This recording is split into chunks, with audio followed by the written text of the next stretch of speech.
আলগোছে আরশের পাশ কাটিয়ে বের হয়ে গেল রুম থেকে। নুসরাত মাথা কাত করে আরশের দিকে গভীর চোখে তাকাল। চোখ বড় বড় করে আরশের উপর থেকে নিচের দিকে চোখ বুলাল। চোখ বুলানো শেষে ঠোঁটে ঠোঁট চেপে মুচকি মুচকি হাসল।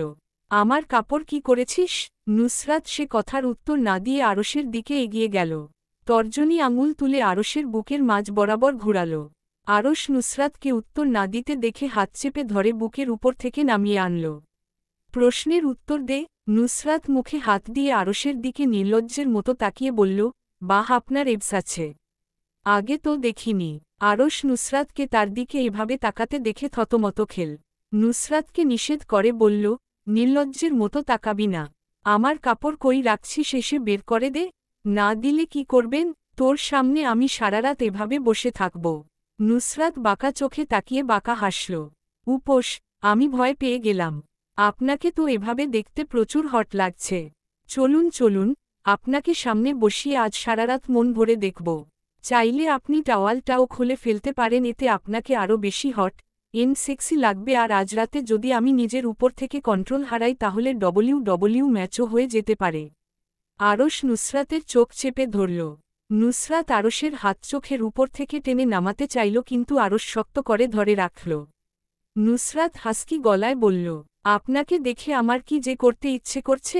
পার্সোনাল রুমে চলুন, টাইটলি চেপে ধরে আপনার ঠোঁটে একটা চুমু খাব। আরশ নুসরাতের ফাউল কথায় কান দিল না। গম্ভীর গলায় বলল, আমার কাপড় বের করে দে। ভাই, আমি কি জানি আপনার কাপড় কোথায়? আপনি জানবেন? আর আমি জানলে তো বের করে দিব। আমি আপনার কাপড় কোথায় রাখা সেটাই জানি না। নুসরাত গালে থাপ্পড় পড়বে। ভালোয় ভালোয় দিয়ে দে। থাপ্পড় পড়লে ও আমি এটা বলবো আমি জানি না। জানি না মানে কি? জানি না। আরশের ইচ্ছে করল না নুসরাতের সাথে কথা বলতে। রুম থেকে বের হতেই আহান আরশকে দেখে চিৎকার করে তার মাকে ডাকল। আম্মু, দেখে যাও, সেজো ভাইয়া লেহেঙ্গা পরে নিয়েছে ব্লাউজ ছাড়া। আরশ দৌড়ে গিয়ে আহানের মুখ চেপে ধরল। ততক্ষণে রোহিণী চলে এসেছেন। আরশকে টাওয়াল পরে দাঁড়িয়ে থাকতে দেখে নিজে লজ্জা পেয়ে চলে গেলেন। আরশের লজ্জায় গাল লাল হয়ে গেল। নুসরাত আরশকে লজ্জা পেতে দেখে ছেলেরা যেভাবে মেয়ে দেখলে মুখ দিয়ে শীষ দে, নুসরাতও শীষ দিল। আহান লুটোপুটি খাচ্ছে হেসে, ভাইয়া লেহেঙ্গা পরেছে, তাহলে উপরে কেন ব্লাউজ পরেনি? নাজমিন বেগমকে এদিকে আসতে দেখে আরশ নুসরাতকে টেনে নিজের সামনে দাঁড় করিয়ে দিল। নুসরাতের মতো ছিমছাম গড়নের মেয়ে আরশের মতো সুঠাম দেহের লোকের সামনে দাঁড়িয়ে অর্ধেকও হল না। নাজমিন বেগম অনিকার রুমে ঢুকে গেলেন। আরশ নুসরাতকে নিজের সামনে দাঁড় করিয়ে নিজে পিছনে হেঁটে রুমে গেল। নুসরাতের কাবার্ডের পার্ট খুলে নুসরাতের টি-শার্ট আর কার্গো প্যান্ট বের করল। নুসরাত নিজের জিনিস কবজা হতে দেখে দুপাশে হাত মিলে গিয়ে দাঁড়াল কাবার্ডের সামনে। কি ভাই, আমার জিনিস নিয়ে টানাটানি করছেন কেন? আরশ কাবার্ডের দরজায় হাত দিয়ে নুসরাতের দিকে ঝুঁকে গেল। নুসরাতের মুখের কাছে নিজের মুখ নিয়ে আসল। আরশের নাক নুসরাতের নাকের প্রায় ছুঁই ছুঁই। 1 ইঞ্চির দূরত্ব রাখল নিজেদের মধ্যে। হাসকি স্বরে বলল, তুই পুরোটাই তো আমার। তোর জিনিস আমার জিনিস বলতে কি? কিছু খেয়ে এসেছেন নাকি? আমাকে বোকা পেয়েছেন। শালা, অন্যদিকে গিয়ে এসব ফ্লার্ট করেন, আমার সাথে করতে আসবেন না। আপনার থেকে ভালো ফ্লার্ট করতে আমি জানি। আপনাকে করে দেখাবো। নুসরাত হাত দিয়ে আরশের গালে আঙুল নাচাল। গাল থেকে আঙুল নাকের কাছে নিল। নাক থেকে ঠোঁট, ঠোঁট থেকে থুতনি বেয়ে বুকের কাছে তর্জনী আঙুল রাখল। আরশ নুসরাতের হাত সরিয়ে দিল বিরক্তির সহিত। নুসরাত ফ্লাইং কিস ছুড়ে দিল আরশের দিকে।